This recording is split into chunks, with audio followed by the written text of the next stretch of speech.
Hi, Educators First. Megan O'Brien here, leader and guide of my own Facebook community, Embrace Life Again. I am a grief coach, and I am coming into you today to talk about holiday and grief. And it can be a topic that all too often that actually gets swept under the carpet, because there's a lot of, joy and happiness. We're all, you're educators, right? And so it can be a time that is moving forward in the decorations and the excitement. And sometimes if you're in your grief, it can be a really hard thing to sit with. So that's going to be my topic today. And before I get too far into anything, I want to just take a moment of gratitude and thanks for Anna and Mallory for inviting me for the second year in a row for talking about this very important topic, right? And so many times, as I said a moment ago, it just gets swept under the carpet. So because you guys are educators, I wanted first to talk to you guys about the kids, because all too often we assume that our kids are actually grieving the same way as adults. And I actually am speaking to you not as a professional. My dad died the very first day of my 7th grade. So I know this part really well, that kids and teachers and other people, even in your family when you're a kid, don't really know how to handle the grief. So what I ask is, have you ever noticed when your kids are actually a little bit more quiet? Have you ever noticed that? Particularly this time of the year? And it could sometimes be that kids are just quiet. But if you know that in their history that there is a kid that you know that even in, say, June or in August, that someone in their family has died, a kid often doesn't know how to say those words, that I'm hurting, that it's the holidays, and I just feel like isolating. So oftentimes what a kid will do will just cut off. They may not turn homework in on time. They disconnect. Now, I also do want to say, being a mom and also being on the other side of being an educator too, that it's important to still keep our kids with schedules, but I wanted to really give that to you guys. That's not going to be all of my talk, but it's so valuable to know that as an educator, because the messaging can often be that a child is just feeling lazy. There can also be burnout, right? But these are specifically if you know that there's been a death in the family, right? If there's been a death in the family and it's kind of resurfacing, coming up around the holiday. And that's when we can really take our knowledge of that we're all trained to really get down on their level, depending on the age level. I'm not saying that you have to hold their hand, but really making eye contact with them so that they really can feel that seen and heard, that they may not be able to express it, but it can really mean so much. Because again, this may have happened earlier in the year, it could have happened a year ago, but it could still be a really difficult time for kids, and they honestly sometimes just don't really know how to verbalize it. So I just wanted to take a little moment and say that, because that's actually something that I really walked through as a kid. And so many times these kids are being bullied, they're being made fun of and ignored. And so it just goes deeper and deeper, which leads me into my topic of really, as adults, if you have lost someone this year, last year. And this is a challenging time because it's a challenging time for everyone. Holiday and grieving is just plain and simple, really, really tough, without a doubt. There's very, very few people that I have sat with that are able to just get through the holiday and feel really, really good about it. So the very first thing that you want to do, if you yourself or you know someone who has lost someone this year to death, is really being able to acknowledge where you are in the moment. Because all too often what we do, similar to what I just said for your kids, is we sweep those feelings under the carpet and we assume that we are fine.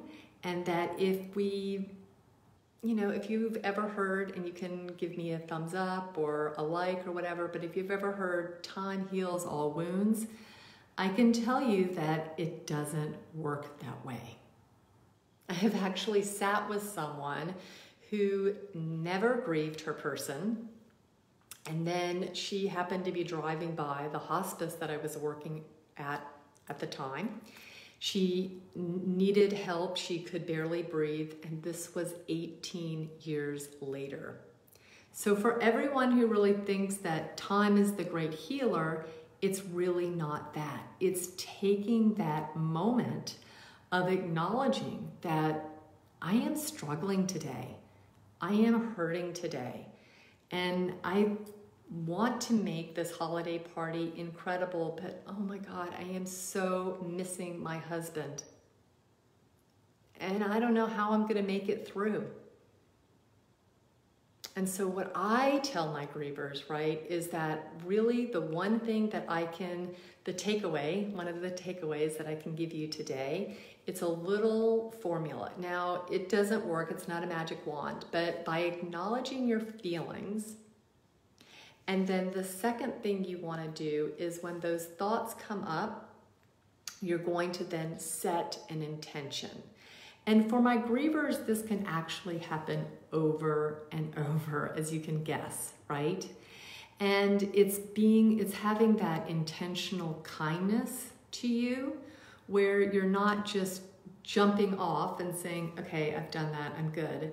With the griever, there can be a whole swell of emotion, right? A whole swell that holiday is steeped in tradition, and you're supposed to have this time with your family, and now your family member isn't here. And so really, really naming where you are in that moment, and then being able to set that intention. And what I mean by that is, for example, there's a lot of tasks that we have to do during holiday, right? And so you have something that you have to go to the post office, but that morning you're feeling really a big wave of grief. So you're gonna first acknowledge, instead of pushing those feelings down, I'm so not a big fan of that, of just the pushing of your feelings. Even if you do it for just a moment, just acknowledging those feelings, and then you're gonna be able to set that intention, which is what I just said. You have this errand that needs to get done. But the last piece is almost the piece that could also help you a lot, which is by setting a time frame. And so a lot of times most of us use smartphones now, so you can set a timer on your phone for however long that you think that you can maybe tolerate doing the said errand, right? And so that way, when the timer goes off, you can breathe into it and just check into you again. And it's like an emotional checklist, if you will. It's an emotional checklist. So you can just, okay, I'm gonna look at my phone, see how I'm feeling right now. I'm in the hustle and the bustle, I'm out in the world. Do I feel any better? You know what? Actually, I feel better. I just got a coffee and I got 2 of my errands done now, and my mood has actually shifted. By doing this, it's not saying that your grief is going to be lifted and it's this miracle thing. What it does is it's shrinking it down really small, bit by bit for you, so that you're not feeling that overwhelm of, we all tend to make like the big lists, right? You don't want to make the big list oftentimes, particularly if this is your first year without your person. It can be really, really hard. And so just by taking this kind of, if you will, little equation, even though I don't like to look at it like that, but this equation, then you can just say, okay, I am struggling right now, and I'm feeling so overwhelmed by everything. Then you're gonna do your errand or whatever it is. It can also be like if you're going to a party. That's another great example of so many times we assume that if we say yes to going to a holiday party, an office party, that we have to show up with all the guts and the glory that we had before our person died. You can still go if you feel up to it. I'm really big into meeting yourself in the moment, but being able to set that intention for yourself, I'm gonna go, and then again with that added piece of the time frame. It doesn't mean you have to stick with it, right? This is the great thing. Grief is fluid, and so this formula is actually very fluid in of itself, because if you check in yourself and you look at your phone and you say, wait a minute, I'm actually having a really good time at this party. I don't need to leave yet. I'm enjoying myself. Or the second option is, I'm so glad that I made that mental note in my head. I am gonna leave now. And then you politely exit. It gives you as the griever the way out. Because again, grief is multifaceted, and so with the holiday, again, it's just a lot of times, it's not just missing the person, it can also literally be the expectation of what will never be, right? Of that longing of, I'll never have, and you can fill in the blank, right? And there's all sorts of feelings that can come up around that. And so when we fill in a little bit of particularly that last part of the time frame, it's not again saying time heals all wounds. It's really just saying that for this one task that whatever it is that I've set my intention, then I'm going to know I have this amount of time. I have a half an hour. I'm going to check in with myself, physically, spiritually, mentally, how I feel. And it feels sometimes, if you're not a griever, like that's a lot of stuff to kind of check in with. But again, grief kind of puts our hand in the jar all over, right? And that's where, circling back to the beginning when I was talking about kids and their grief, sometimes some of this intention, all that, that's not something that they can do. That's something that we as adults, we need to sometimes see the behaviors of the kids and say, wait a minute, I kind of know what this kiddo is going through. Let me see if I can actually help them. Maybe I can sit with them at lunch next week. Maybe I can offer this, right? And so you are actually then therefore doing this work, this kind of formula, if you will, for your kid. It's not that you're going to then be suggesting this to a kid. I just wanted to, I'm sure most of you obviously know that, but I just wanted to kind of full circle that it's not actually separate, that you want to be able to say, okay, I know that Beth is really struggling. I know that her dad died back in April, and I've been noticing now that all of these behaviors that seem not to really be her are kind of rising up. And so I am gonna do this for her. Now, again, it's not excusing them, it's just being able to see her situation in a little bit different lens. And so it lends itself to being a little bit kinder, right? When we're able to take that off for them, okay? The second thing in our grief that I wanted to bring up is boundaries. And holiday and you know, we have all these expectations, and I kind of touched about it a little bit, but boundaries get kind of muddled a lot, particularly during holidays. There is, as I was saying earlier, the expectation of something, doing it for another.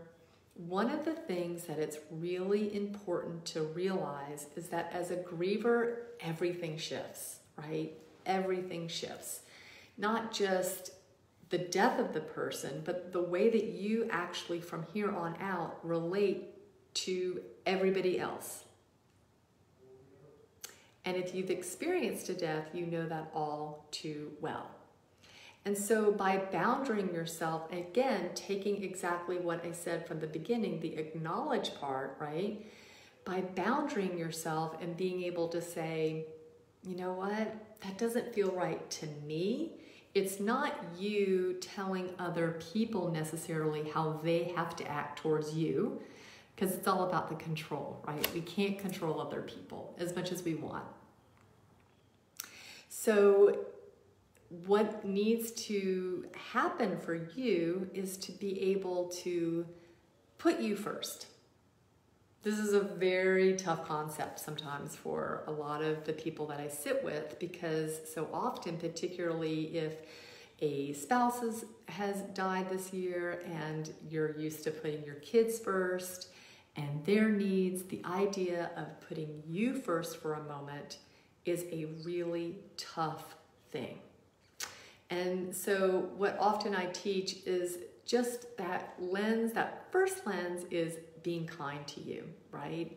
And that if this kind of feels kind of icky to you and this doesn't feel good to you, then it probably is something that you should kind of put, if you will, that metaphoric fence around you and say, we're just, you know, I really appreciate, and fill in the blank, right? Of you doing this for us, but this doesn't feel right for me. Because again, unfortunately, grief really is an inside job.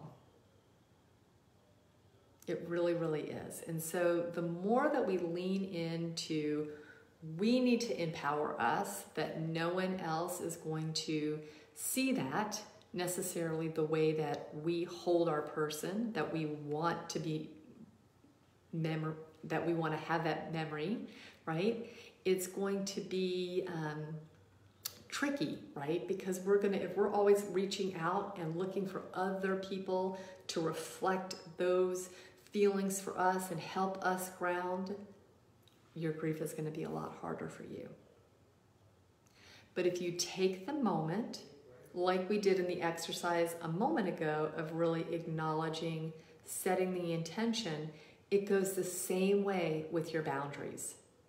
If it really doesn't feel good to you right now, and someone in your family or in your school that you work with is making you kind of feel like you're not being kind of seen and heard, particularly, again, what I'm speaking about is in your grief, that is something that it's okay to say the word no. I'm a really big fan of having people realize to say that word, right? To say that word no. Because all too often we are used to, particularly as women, we're used to being yes, and I'll do that for my kids, right? And we forget we can't do it all. And our grief teaches us that we are only capable of doing so many things at once, particularly when you're hurting so much, right? When you really feel so depleted and that you literally don't know how to get through the next day. And it is just so terrifying to figure out, how am I going to get through this pain? And it's the overwhelm. And so again, by just sitting and realizing that sometimes you don't have to do anything in your grief, that main thing you want to do is to be able to acknowledge it, right? That main thing, and then to hold those boundaries, right? And the last thing that I want to share with you is the C, is the compassion, is to be able to really have compassion towards you. Because this is a hard journey. This is not something that I or really anyone else has this magic wand, right? It's learning to sit with this big hole in your heart and figuring out how you want to move forward, right? So by having the compassion towards you and really also towards others, but first and foremost is towards you, is to really, again, it's all of these steps are very closely linked, but being able to take that time out for you so you do not feel overwhelmed in the moment. And again, if you are, as what is this group, an educator on the front lines with our kids, and you've lost someone this year, it's really very, very good and smart of you to be able to sometimes take time out in your day. I know, I hear you, but even if it's like you're in the lunchroom, when you get your break, just to close your eyes quietly. Take that moment, take that space, particularly if you're feeling overwhelmed, because it can be a lot. Because then we end up getting in that habit of pushing stuff down. And even if you don't really have all that time to do that, that's okay. But you're just at least saying, oh God, I feel really crummy today. I am really struggling today. I'm just really, really hurting today. But I know I gotta get up. I know I gotta do this. I know we're doing this last few things with my kids. I know that. But it's really taking that time out for you so that you're able to say, okay, yep, I'm hurting. And that's again where you can acknowledge, the kind of formula, if you will, that I was sharing in the beginning of, acknowledge that feeling, setting that intention, and adding that time frame for all three of these can really help, so that it's really kind of giving you a little bit. It doesn't mean that I have this magic wand, and if you follow this, if you're grieving, you won't feel any of these big emotions, but it's being able to lean in and press up into them instead of just, I'm going to avoid that and hope it goes away magically. We know it doesn't work that way, right? So just by taking that time and saying, yeah, this is really hard.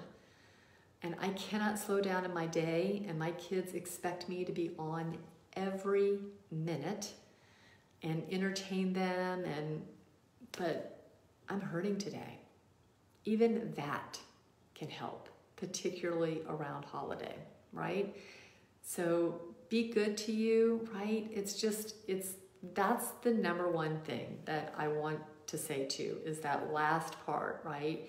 Is just really have that self-care, that self-compassion towards yourself, that it isn't just gonna wrap up, and that it's a life process, grief. It's not going to tie itself up in a neat little bow that we like, a lot of us like checklists, right? I particularly like a checklist and feel very accomplished when I'm able to tick it off, right? Some of you may be the same. If you're watching the replay, you may agree with me. But grief really is not like that. And so even if you've done something and, this is 6 months in and you did those parts in the beginning, right? If you really did some of your work where you're really sitting with your feelings and you're going through your feelings, it doesn't mean that particularly around holiday that they're not gonna come back up. So by, again, taking that acknowledgement, setting those boundaries, and giving yourself the care, it can make all the difference, because it's learning to put you first, which can be a very foreign idea, right? Of being able to lean in and put you first, but it really, really is about you, right? This healing is really about you.